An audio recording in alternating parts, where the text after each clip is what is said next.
So you've got your patent issued, and maybe you even have a portfolio of patents, but what are they worth? What is the true valuation of your patent portfolio?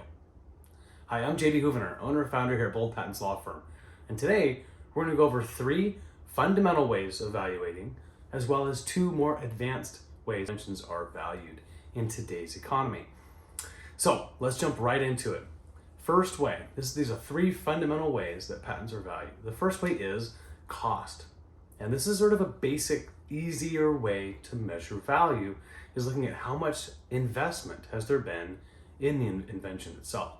So if you look at all the costs related to, forming, actually getting the invention developed, or if it's testing it, hiring an attorney to protect the patent, doing research and development and maybe customer tests, beta tests, or even some of those more sticky FDA required clinical trials, or whatever you're going through in order to bring your product to market. All those costs, those investments, those can be attributed to at least a base level value. And there is some, trouble with this assessment because there's this, I'll say it like a assumption that all of the costs that have been put into the patent that go toward the research and development, that it's actually going to be worth that on the market. There is that base assumption like, hey, okay, I purchased this house for X amount of dollars, at least it's going to be worth X when I go to sell it. That's the basic fundamental premise with the cost method, that all the inputs, all the research, all the time and effort, energy and money that went into developing this patent and portfolio is what it's worth now, at least this much, is a conservative approach. So number 2, market assessment. All right, so looking at not just how much investment is, but what is the true actual sale, looking at other published sales that have been recorded and shared with the public. What are other licensing deals that are currently being done or have been done recently, to look at what's the valuation if I were to go to market and sell my license or sell my portfolio outright, or to license it.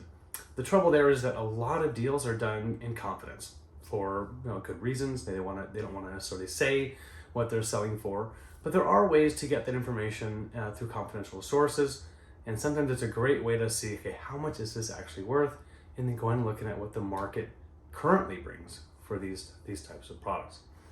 Okay, the third fundamental way of valuing patents is the income method.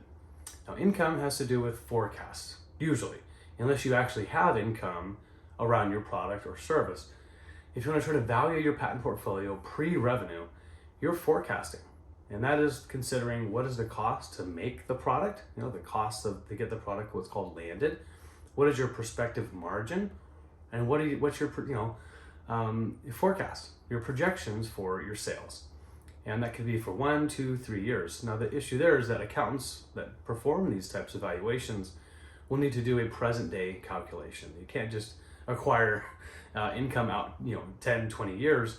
What is that in present day valuation? So they're going to bring back the time value of money into the current day, so it's all calculated based on what the present current day valuation is, based on what the projected income will be.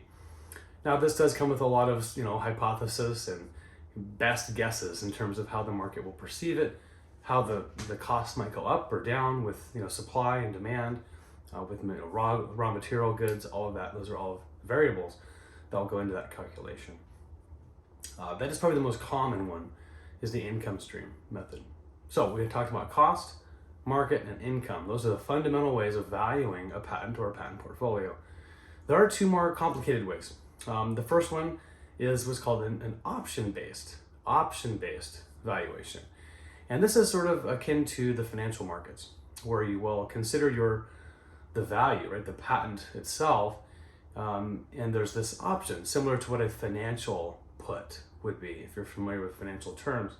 And it's this ability to not be obligated, but to have an option to purchase or sell and exploit the patent down the road. And so this is sort of like packaged, contractually defined option that you can sell and go to market with. And that is what's valued, is what is that sort of specific type of option worth. This is more usually a way that very high growth or very high risk inventions in the biotech or pharmaceutical industry are valued at times because there's so much volatility with respect to large, sometimes even political issues that can arise with laws that are passed or with policy change with respect to pharmaceuticals specifically. So that's why options can be the best option to value more high-tech, biotech, those sort of inventions. The second fairly complex way to value a patent is called Monte Carlo.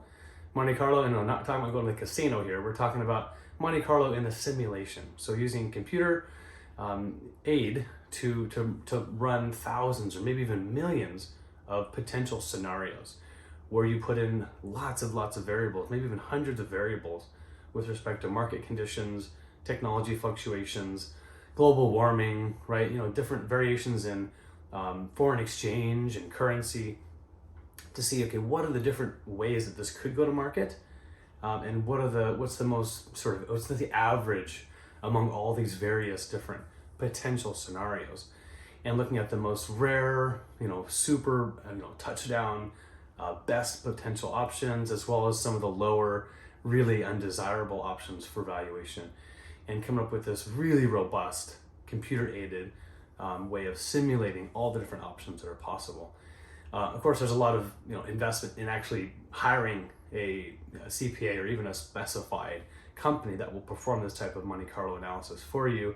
So it's usually for companies that have sizable patent portfolios that can do these types of analyses. But in any way, there are ways to value a patent even pre-revenue, right? Even before you've actually gone to market. You want to know what you might be able to sell it or license it for. The three fundamental ways, as we talked about today, are the cost method, looking at what are all the different ways that money that I put up already to kind of put a baseline level. Okay, at least it's worth what I've invested. Option number two on the fundamental is the market approach, where you're looking at published, publicly available licensing agreements or sales of patents or portfolios. So you can say, like, my patent is a lot like that one and it just got sold for X amount of dollars. Mine is worth at least that. The third fundamental way is the income approach, as I mentioned, looking at forecasting what your sales are going to look like, what the margins are, and the overall net valuation there. So those are the three basic ways. Hope you all learned something about valuating patents today. And if you're brand new to this and you want to get started, I encourage you to please book a link. Click the link below and there, subscribe to our channel. That link is a discovery call to see if now is the right time for you to move forward, to see if patenting is the right thing for you. Trademarking as well. We're happy to help with any questions you have. So I wish you guys a wonderful day and wish a great week ahead. Go big, go bold.